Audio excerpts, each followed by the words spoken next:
ఈరోజు మనకి ఇచ్చిన వాక్య భాగం ఐజయా 9వ అధ్యాయం 2వ వచనము మరియు 6 నుంచి 7వ వచనం. Isaiah 9th chapter 2nd verse and 6 and 7.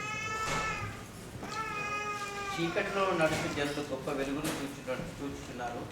మరణ ఛాయ గల దేశ నివాసుల మీద వెలుగు ప్రకాశించు.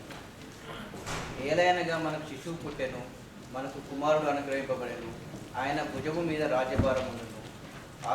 ఆశ్చర్యకరుడు, ఆలోచనకర్త,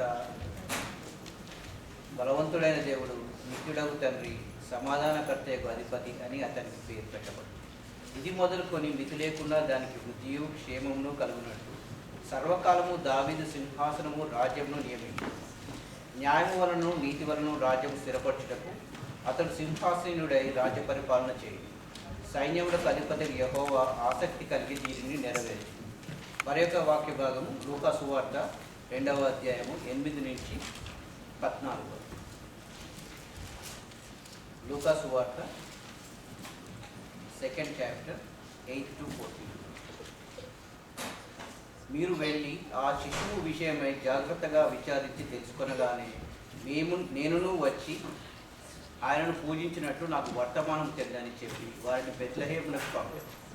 వారు రాజు మాట విని బయలుదేరిపోవచ్చుండగా ఇదిగో తూర్పు దేశంలో వారు చూచిన నక్షత్రం ఆ శిశువుని చోటు మీదుగా వచ్చి నిలుచు వరకు వారికి ముందుగా నడిచి వారు ఆ నక్షత్రమును చూచి అత్యానంద భరితులై ఇంటిలోనికి వచ్చి తల్లి అయిన మరియను ఆ శిశువును చూచి సాగిలపడి ఆయనను పూజించి తమ పెట్టెలు విప్పి బంగారమును, సామ్రాణిని, గోలమును, కానుకలుగా ఆయనకు అర్పించారు.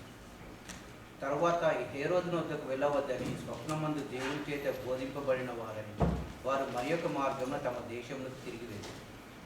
వారు వెళ్ళిన తర్వాత ఇదిగో ప్రభుదూత స్వప్నమందు యేసేపునకు ప్రత్యక్షమై హేరోదు ఆ శిశువును సంహరింపవాలని ఆయనను వెతుకుపోవచ్చున్నాడు.